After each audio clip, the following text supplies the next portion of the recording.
오늘의 누가복음서 말씀은 예수님의 제자가 되는 세 가지 조건과 언뜻 보기에 전혀 어울리지 않는 세 개의 짧은 비유로 구성되어 있습니다. 그 첫째 조건, 누구든지 내게로 오는 사람은 자기 아버지나 어머니나 아내나 자식이나 형제나 자매뿐만 아니라 심지어 자기 목숨도 미워하지 않으면 내 제자가 될 수 없다. 부모와 아내, 자녀 사랑이 우리의 신앙 양심과 충돌할 때 주님을 선택하는 것이 마땅한 제자의 길이라는 것, 비록 따르기는 쉽지 않지만 이해할 수는 있습니다. 잘못된 길을 가는 부모를 다만 묵인한 것의 결과, 혹은 잘못된 자식 사랑이 자식을 오히려 망치는 것을 경험한 사람은 알 수 있습니다. 그런데 이해하기 어려운 것은 미워하다는 단어입니다. 예수님의 제자가 되는 길이 부모나 부부, 자식, 형제, 자매, 심지어 자기 목숨까지도 미워해야 하는 것이라면 이것은 십계명은 물론 예수님의 가르침에도 어긋나는 일입니다. 게다가 예수님은 자신의 제자들을 사디스트나 마조히스트로 만들 의도를 가지고 계시지 않았습니다. 그렇다면 이 미워해야 한다는 말 어떻게 이해해야 할까요? 성서학자들은 미워하지 않으면이라는 단어는 인간적 감정을 가리키는 단어라기보다는 문맥상 히브리어에서와 같이 버리다 혹은 포기하다라는 의미로 해석해야 한다고 합니다.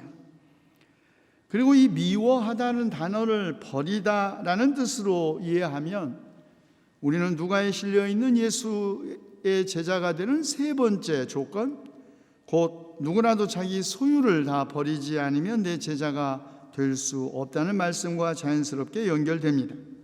자기의 소유, 그것이 부모와 형제, 자녀들이건 재산이건 자기 자신의 목숨이건 자기 소유를 버리는 일은 누구에게나 쉬운 일이 아닙니다. 예수님을 따르는 길, 신앙생활을 오직 덧셈으로만 이해하는 사람에게는 더욱 이해하기 어려운 일이죠. 왜냐하면 예수님은 제자직을 우리의 상식에 비추어 뺄셈으로 제시하기 때문입니다. 버리고 또 버리면 마침내 자기 목숨까지도 버려야 한다면 남는 것이 전혀 없을 텐데 도대체 그 마지막에 아무것도 남는 것이 없다는 것이 예수님을 따르는 길의 마지막이라는 말일까요?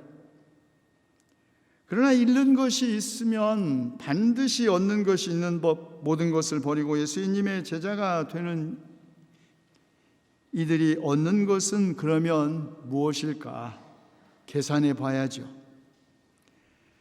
그래서 예수님의 제자직에 대한 세 조건 그 사이에 직접적으로는 전혀 문맥이 맞지 않을 것 같은 세 개의 비유가 들어 있는 것입니다. 그 첫째, 둘째 비유, 망대를 세우는 건축가와 전쟁에 나가는 임금 이야기입니다. 망대를 세우려는 건축가가 먼저 비용을 세마여 보고 시작해야지, 그렇지 않으면 기초만 놓은 채 완성하지 못해 사람들의 비웃음을 사는 것처럼 시작만 하고 끝내지 못하는 어리석은 건축가처럼 되어서는 안 된다는 말입니다. 그렇다면 시작만 하고 끝내지 못하는 건축가 같은 사람은 누구일까요?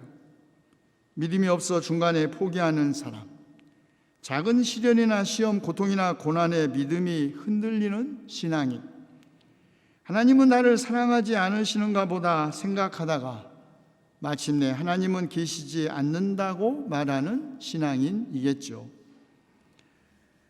그러나 예수님의 제자가 되려는 사람은 전쟁에 나서면서 적의 전력을 헤아려 보고 승산이 없으면 적이 아직 멀리 있는 동안에 사신을 보해 화친을 청하는 지혜로운 임금처럼 예수님의 제자가 되는 것이 도대체 무엇을 의미하는지 셈하고 헤아려 보아야 한다는 뜻입니다. 자, 그런데 우리가 예수님을 따르는 길이 무엇인지 아무리 셈하고 헤아려 보아도 그 마지막 결산이 무엇이 남는지 알 수 없다는 데 문제가 있습니다. 제자직은 부모와 형제자매, 자녀들, 심지어 자기 목숨까지 미워하면서 획득할 만한 가치를 지닌 어떤 물건이 아닙니다. 게다가 모든 것을 버리고 그를 따르라는 말씀은 상대적으로 안정된 우리의 생활을 떠나 완전히 불완전한 생활로 들어오라는 초대입니다. 전망할 수 있고 예측할 수 있는 생활에서 떠나 전혀 예측할 수 없고 우연한 삶으로 들어오라는 것이죠.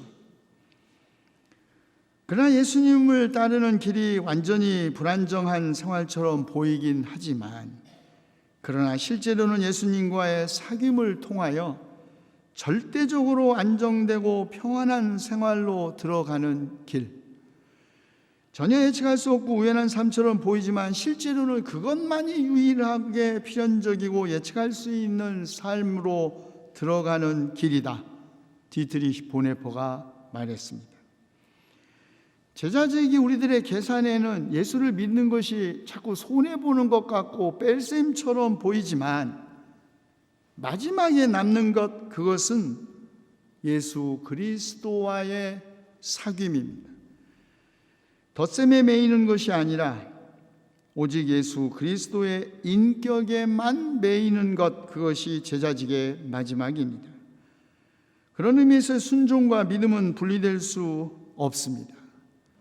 사람들은 순종은 믿음의 결과라고 말합니다. 믿으니까 순종한다고. 아니, 순종하는 사람만이 믿는 사람입니다. 믿기 위해서는 주님의 말씀에 순종해야 합니다. 모든 것을 버리면 주님께서 다시 모든 것을 주실 것이라는 그 약속을 믿어야 모든 것을 버릴 수 있는 것이 아닙니다. 그렇게 믿는다고 해도 모든 것 버리지 못하는 것이 사람입니다. 죽어야 산다, 이것이 부활신앙이라고 믿는다고 해서 모든 사람이 다 죽을 수 있는 것 아닌 것처럼 말입니다.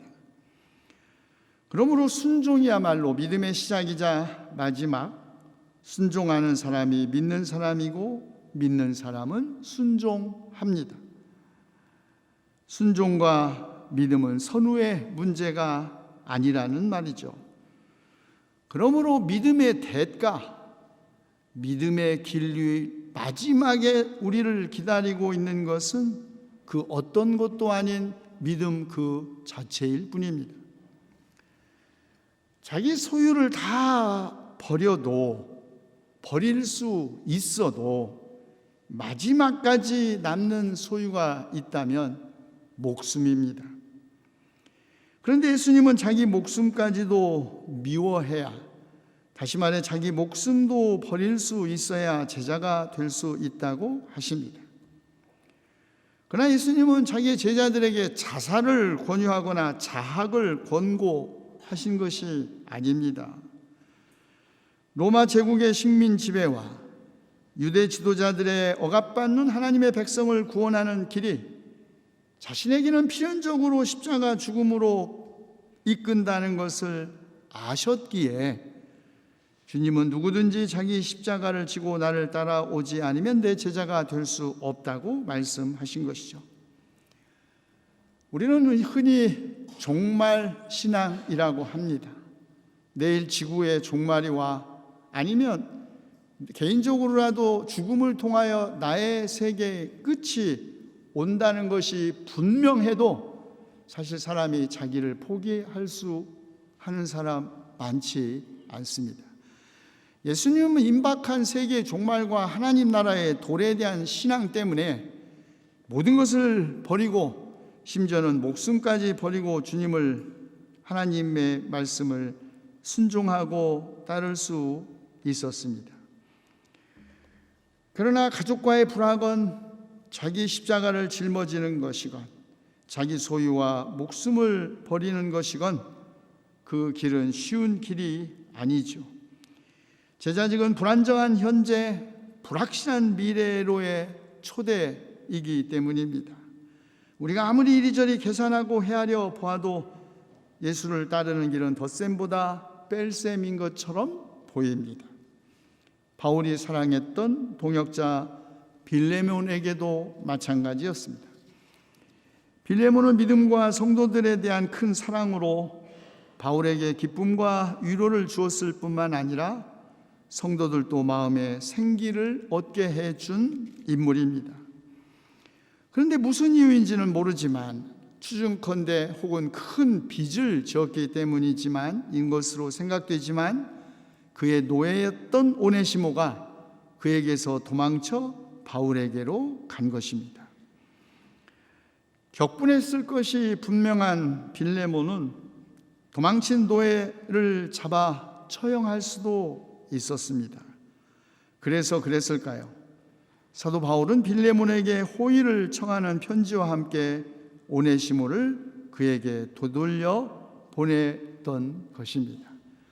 그래서 신약성서 가운데 바울의 서신 가운데 빌레몬서는 오직 챕터 한 장으로 구성된 가장 짧은 편지이지만 우리는 이 빌레몬서를 통하여 초대교회 그리스도인들의 삶을 알 수 있습니다. 바울은 빌레몬이 그의 도망친 노예인 오네시모를 더 이상 그의 종으로서가 아니라 사랑받는 형제로, 바울을 그렇게 대했듯이 그를 동지로 생각하고 맞아주기를 부탁합니다. 심지어 바울은 오네시모를 자기의 마음이라고까지 표현합니다. 주인에게서 도망쳐 나온 노예가 다시 주인에게로 돌아가는 것은 사실 생명의 위협을 무릅쓴 행동이 아닐 수 없습니다. 비록 사도 바울의 서신을 가지고 가기는 하지만 오네시모는 자신의 신변의 안전을 확신할 수 없었습니다. 그러나 바울의 다른 서신 골로새서를 보면 그 후 오네시모는 빌레몬의 동지로서의 환대를 받고 사랑받는 신실한 형제로서 초대교회 안에서 활동했다는 것을 알 수 있습니다. 초대교회 안에서 노예와 노예주 사이에 이런 계급적이고도 신분적 차이가 있었으나 사람을 그 신분과 오직 그 쓸모로만 판단하고 평가하지 않았다는 것, 차이가 차별의 이유가 되지 않았다는 것을 알 수 있습니다. 또한 서로의 생각과 의견이 충돌할 땐 또는 설령 자신의 입장에 거스르는 일일지라도 기꺼이 자신의 고집을 꺾고 그리스도의 뜻에 순종하는 것이 신앙인의 삶이었다는 것을 우리에게 보여줍니다. 자기 목숨까지도 미워하는 것, 이것을 십자가를 짊어지는 정치적 죽음이나 사건 혹은 자학적 고해가 아니라 폭넓게 일상생활에까지 확대하여 해석한다면 불신앙의 자아를 버리고 자신의 고집을 꺾고 주님의 뜻에 순종하는 것, 이것이 예수의 제자 되는 길이라는 말입니다. 세 번째, 제자의 조건. 자기 소유를 다 버리지 않으면 내 제자가 될 수 없다. 모든 크리스찬이 성 프란체스코처럼 거지 성자가 될 수는 없습니다. 오히려 이 말씀은 우리가 마치 재물이 전혀 없는 듯이 재물을 소유해야 한다는 뜻입니다. 다시 말해 재물을 하나님께서 우리에게 주신, 우리에게 맡기신 선물로 생각하는 착하고 신실한 청지기처럼 사는 것, 이것이 자기 소유를 버리고 예수님의 제자가 되는 길입니다. 다시 말해 자신의 마음에 재물을 두지 말라는 것이죠. 예수님의 어리석은 부자 비유처럼 재산이 차고 넘치더라도 사람의 생명은 거기에 달려있지 않다는 것, 하나님께서 우리 영혼을 도로 찾으면 우리가 소유한 이 모든 것이 다 다른 사람의 것이 된다는 것을 알고 살라는 말입니다. 그런데 그거 모르는 사람 어디 있습니까? 다 압니다. 다만 그렇게 살지 못할 뿐이죠. 그렇게 사는 삶, 사도 바울은 이런 사람이라고 했습니다. 근심하는 사람 같으나 항상 기뻐하고, 가난한 사람 같으나 많은 사람을 부유하게 하고, 아무것도 가지지 않은 사람 같으나 모든 것을 가진 사람처럼 사는 것, 그것이 모든 것을 다 버리고 예수님의 제자된 사람의 삶이란 것입니다. 그래서 예언자 예레미야는 하나님을 토기장이에 비유했습니다. 진흙이 토기장의 손안에 있듯이 하나님의 백성도 하나님의 손안에 있고, 그 진흙으로 무엇을 만들지도 전적으로 토기장의 마음과 손에 달려 있다는 것입니다. 어떤 민족이나 나라의 뿌리를 뽑아내는 것도, 어떤 민족이나 나라를 세우고 심는 것도 오직 주님께서 하신다는 것입니다. 죄악 때문에 멸망할 민족과 나라일지라도 그들이 죄악에서 돌이키면 주님은 재앙을 거두시지만, 주님의 말씀에 순종하지 않고 악한 일을 하는 민족이나 나라에게는 약속하신 복을 거두신다. 이것이 예레미야의 증언입니다. 한 인간의 운명만이 아니라 한 민족이나 나라의 운명도 하나님의 손안에 있다. 이런 믿음 때문에 예언자 예레미야는 주전 627년 예언자로 부름을 받은 후 끊임없는 살해 위협과 암살 음모 속에서도 나라가 위기에 처해 있는데도 평화다 평화다라고 외치는, 값싼 평화를 외치고 구원을 선포하는 거짓 예언자들과 대결하면서 멸망해가는 자기 조국 유다에 미치는 재난을 예언해야 했습니다. 근동의 작은 주먹만한 유다라는 땅에 이름도 없는 한 예언자 예레미야가 한 인간의 운명은 물론 한 나라와 민족의 운명, 아니 세계의 운명이 하나님 손안에 있다, 이렇게 선언했을 때 가소로운 듯 웃는 사람들이 있었습니다. 아수르, 바벨론, 페르시아 제국입니다. 그들은 세계의 운명이 제국의 손에 있다고 믿었지, 저 유다 땅 이름 없는 그곳에 유다 백성이 믿는 야훼 하나님의 손안에 있다고 믿지 않았습니다. 그러나 예레미야는 바벨론 제국의 세계 통치도 하나님의 주권 아래에서 이루어지는 것이고, 바벨론 제국도 마침내 또 다른 제국에 의해 멸망하리라는 것을 알았습니다. 자기 조국 유다의 운명이 주변 강대국인 바벨론, 그 뒤를 이은 페르시아 제국에 의해 비록 결정되겠지만 그것도 하나님의 뜻이고 오직 하나님만이 제국의 심판자이시며 세계사의 운명을 결정하신다는 믿음으로 위기에 처한 자기 조국 유다의 주변 국제적 역학관계를 판단한 것입니다. 자, 올해는 3.1운동 100주년이 되는 해죠. 그러나 올해는 제2차 세계대전이 시작된 지 80년이, 그리고 독일이 통일된 지 30년이 되는 해입니다. 엊그제 9월 1일, 혹시 여러분은 뉴스에서 들으셨겠지요.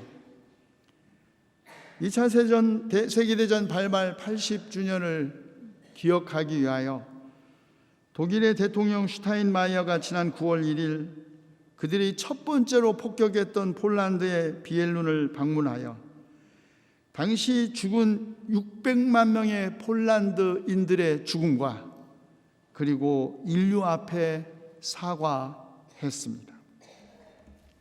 가까운 이웃나라 같은 전범국가 일본과 비견되어 참으로 존경할 만한 역사적 사건이죠.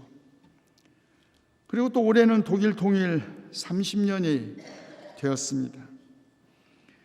1989년 동서 베를린을 가로막고 있었던 장벽이 무너지는 날, 저는 독일 함부르크에 있었습니다.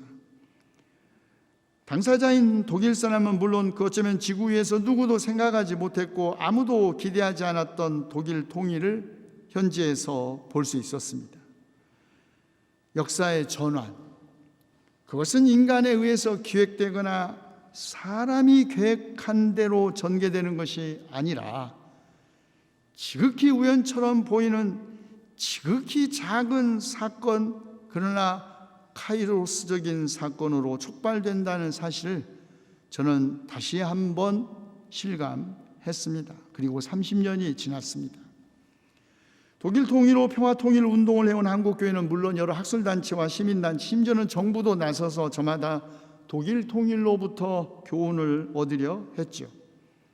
제가 아는 대부분의 독일인들, 한국을 찾은 고위층 인사들도 이렇게 조언했습니다.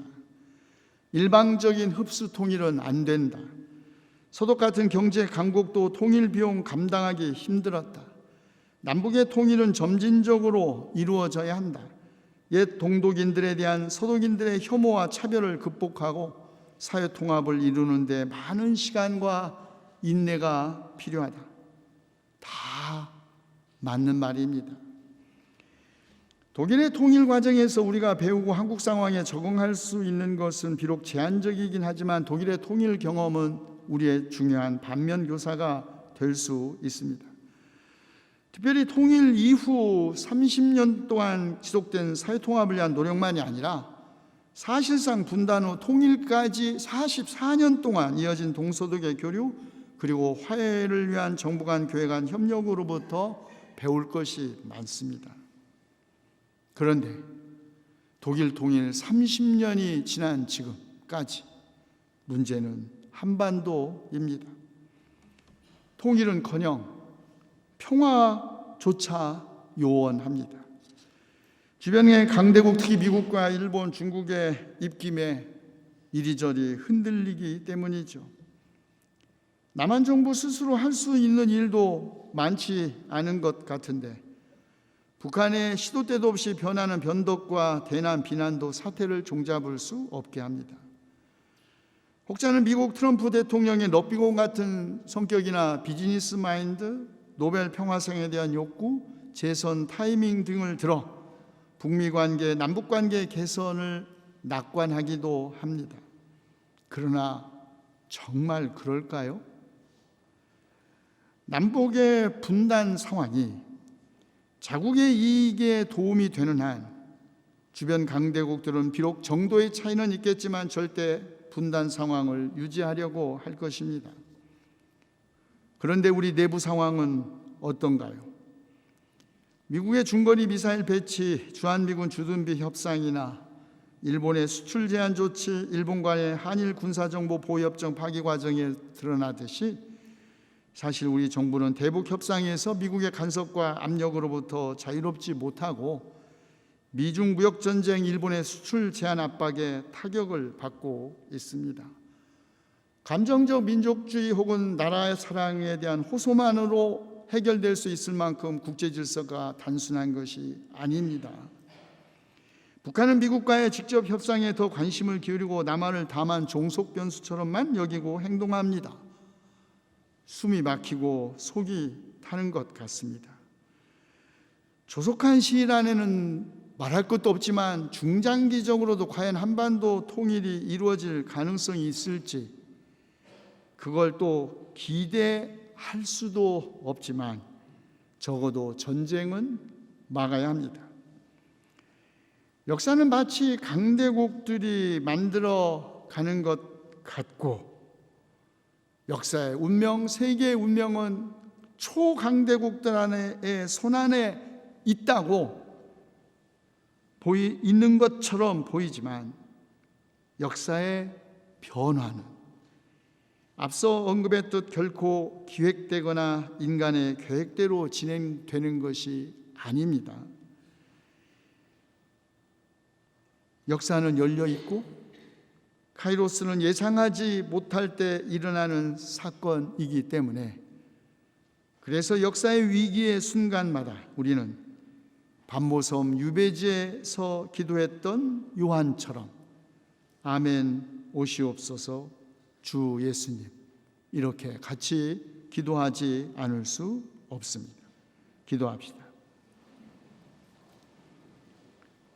창조주이시며 역사의 주님이신 하나님, 어떤 민족이나 나라의 뿌리도 뽑아내시고 또 세우시고 심으시기도 하시는 주님, 태풍과 극단적인 사회적 양극화, 살얼음 같은 한반도 주변의 국제 질서 속에서 고통받는 이 나라와 주님의 백성을 불쌍히 여기시어 재앙을 거두시고 사악한 길에서 돌이키게 하시옵소서.